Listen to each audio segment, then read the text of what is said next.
I want to show a couple problems of dividing decimals. First off, in 5th grade, we only divide decimals by whole numbers, so I have 7 and 83 hundredths divided by 3. I'm going to shoot my decimal up like a rocket. It's just a silly way to remember that decimals can only go up just like rockets. Rockets should never come down or your mission will fail. So I can take out 2 groups of 3 from 7. So I get 6 with 1 left over.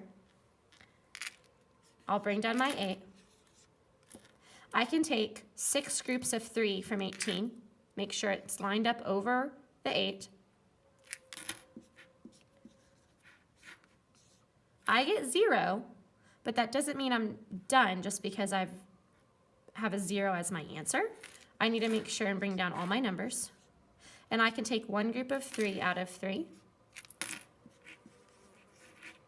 And now I have 0 as my answer, so my answer is 2 and 61 hundredths. But sometimes when we're dealing with decimals, we're dividing a whole number by a whole number, and we get a decimal as our answer.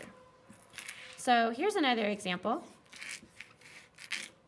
100 divided by 8. So I'm not starting with a decimal, so I don't have anything to bring up. So I just begin. So 8 cannot come into 1, but I can take a group of 8 out of 10. I get 2, and I bring down my 0.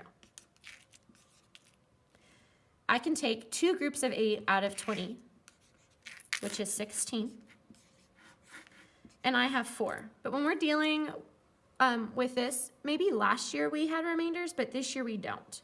We don't say 12 remainder 4. I can always add a decimal and a 0 to any whole number, and I do not change the value. So I add the decimal and the 0 to the whole number. I bring the decimal up, and I don't worry about it, and I bring the 0 down. So now I can take groups of 8 out of 40, which is 5. And now I have 0 as my answer, which now your answer is 12 and 5/10. If you always do need to bring another 0 down to continue working, you need to do so until you don't have any remainders.